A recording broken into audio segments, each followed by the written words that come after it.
Welcome to Talir. This is a place called Bud. This is budding forth for a new life, and we are Capuchins working for the renewal of the society and the church.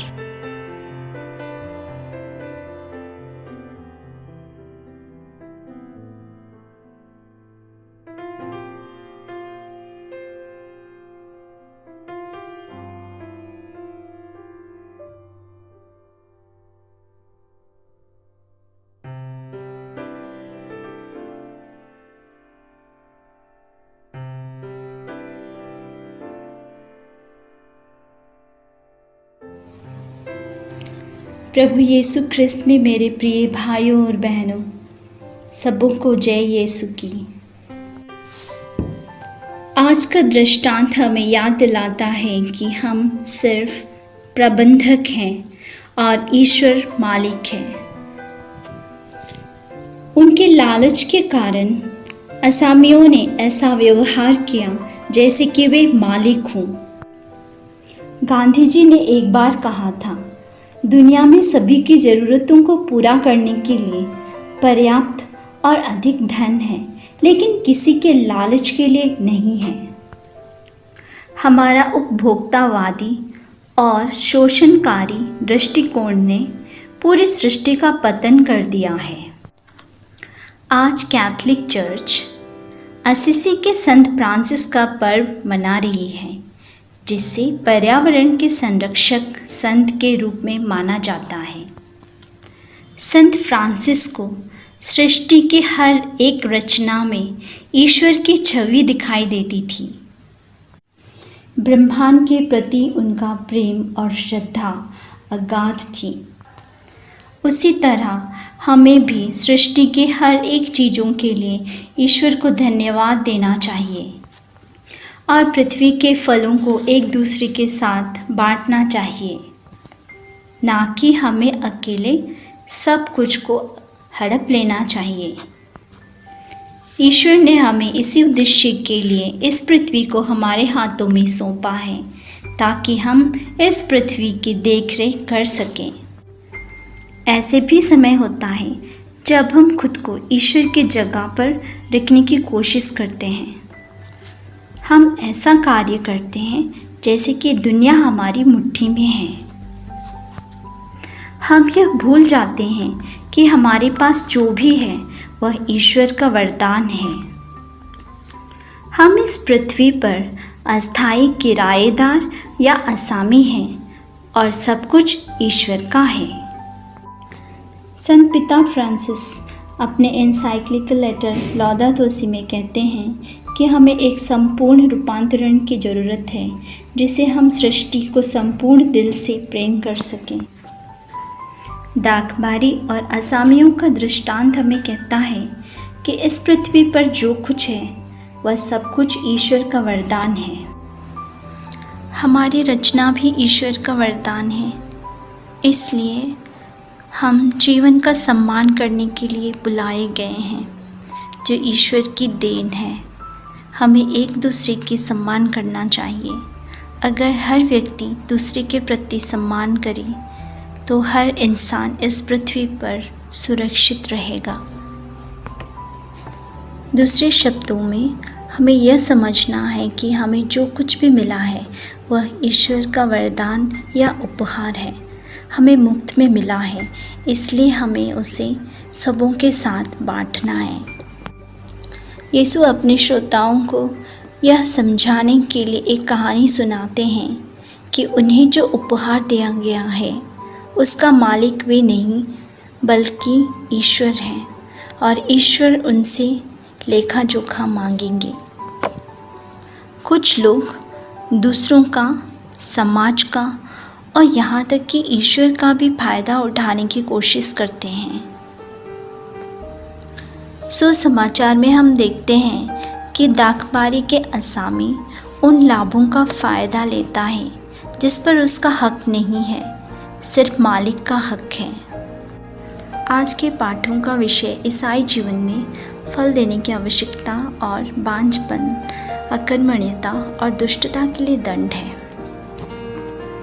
पहला पाठ में नबी ईसायास चुने हुए लोगों के प्रति ईश्वर का प्रेम और अपेक्षाओं का वर्णन करते हैं। ईश्वर के असीम प्रेम और कृपाओं के बावजूद चुने हुए लोग ईश्वर के दाखबारी में फल उत्पन्न करने के लिए असफल रहे हैं। इसके अलावा ईश्वर के दाखबारी की अच्छी तरह से देखभाल नहीं कर पा रहे हैं और कभी कभी आज के सुसमाचार के असामियों की तरह व्यवहार भी करते हैं। स्वयं को ईश्वर के दाखबारी के मालिक समझ बैठते हैं। इसलिए परमेश्वर दुखी होकर कहते हैं, मुझे उम्मीद थी कि मेरे दाखबारी से अच्छे अंगूर की पैदावार होगी, फिर खट्टे फल क्यों मिलते हैं। दूसरे पाठ में संत पौलुस फिलिपियों को उनकी उम्मीदों के बारे में कहते हैं। उन्हें याद दिलाते हैं कि उन्हें प्रार्थना करना और ईश्वर को धन्यवाद देना चाहिए। अपने जीवन में न्याय, पवित्रता और अनुग्रह का अभ्यास करके फल उत्पादक ईसाई बनने की आवश्यकता है।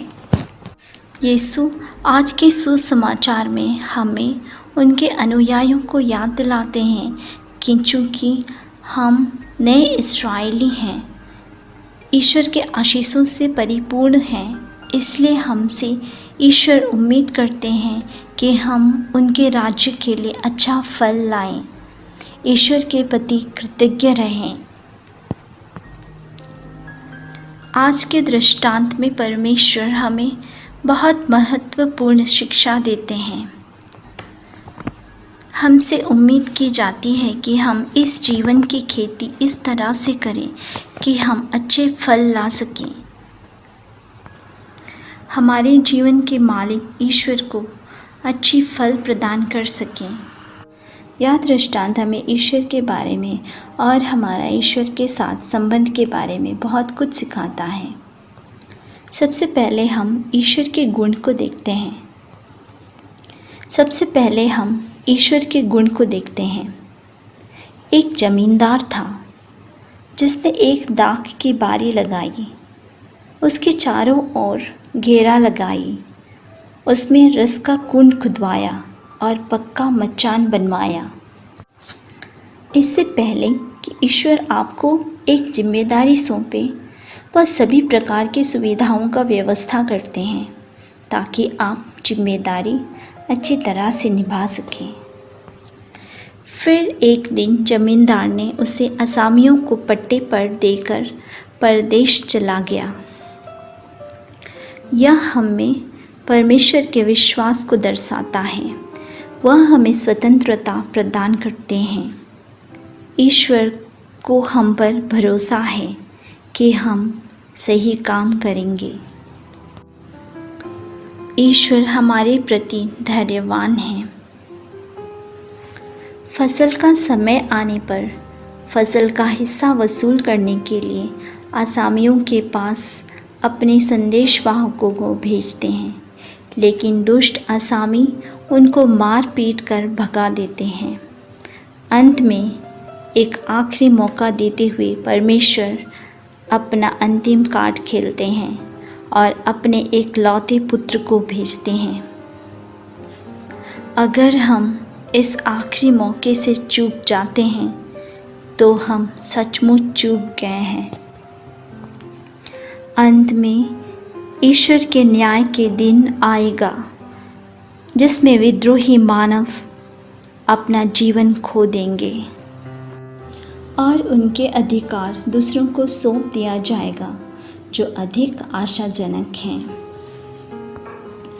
यह दृष्टांत न केवल भरोसे, धैर्य और स्वतंत्रता की है, लेकिन ईश्वर के न्याय के भी हैं। असामियों की तरह हमारे पास सब कुछ है। हमारी योग्यता से भी अधिक ईश्वर ने हमें कई अधिकार दिए हैं। सब कुछ ईश्वर की कृपा से मिली है। जब हम इस कृपा की सही तरह से उपयोग नहीं करते हैं, यह कृपा या अधिकार हमसे ले लिया जाएगा। अधिकार हालांकि जिम्मेदारी के साथ आता है। हमें ईश्वर प्रदत्त विशेष अधिकारों के उपयोग या दुरुपयोग के लिए अंततः ईश्वर के प्रति जिम्मेदार और उसका लेखा जोखा देना होगा। उसके साथ ईश्वर ने हमें स्वतंत्रता दिया है जिसे हमें विवेकपूर्ण उपयोग करना है। दुष्ट असामियों का दृष्टांत, जैसा कि कहा जाता है, मानव स्वतंत्रता के दुरुपयोग का दृष्टांत है। आइए आज हम बुद्धि और साहस के लिए प्रार्थना करते हैं कि हमारे विशेष अधिकारों का दुरुपयोग ना करें, बल्कि उन सभी विशेष अधिकार और अवसर का विवेकपूर्ण उपयोग करें जो ईश्वर ने हमें दिए हैं। आइए हम थोड़ी देर मौन रहकर ध्यान करें। क्या मेरा व्यवहार उन दुष्ट असामियों के जैसे हैं, या मैं अपनी जिम्मेदारी को समझते हुए ईश्वर के प्रति कृतज्ञ हूँ? क्या मैं परमेश्वर के वचन, संस्कारों, पवित्र यूखरिस्त, संतों के जीवनी आदि के माध्यम से चर्च रूपी दाखबारी में अच्छे फल उत्पन्न कर सकता हूँ? मैं अपनी प्रतिभा और कौशल के साथ अपने परिवार और समाज के दाखबारी में प्रेम, दया, बलिदान से कैसे फल उत्पन्न कर सकता हूँ? मैं इस पृथ्वी के उपहार, पर्यावरण, प्राकृतिक संसाधनों आदि का कितना प्रभावी ढंग से उपयोग करता हूँ? हे प्रभु, मुझे अपनी शांति का साधन बना। जहाँ घृणा है वहाँ प्रेम भर दूँ, जहाँ आघात है वहाँ क्षमा भर दूँ, जहाँ शंका हो वहाँ विश्वास भर दूँ। मुझे ऐसा वर दे कि जहाँ निराशा हो मैं आशा जगा दूँ, जहाँ अंधकार हो ज्योति जगा दूँ, और जहाँ खिन्नता हो हर्ष भर दूँ। हे प्रभु, मुझे यह वर दे कि मैं सांत्वना पाने की आशा ना करूं, बल्कि दूसरों को सांत्वना दूं।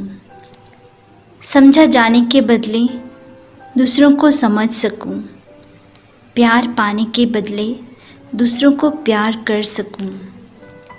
त्याग के द्वारा प्राप्ति होती है, क्षमा के द्वारा क्षमा मिलती है, मृत्यु के द्वारा ही अनंत जीवन मिलता है।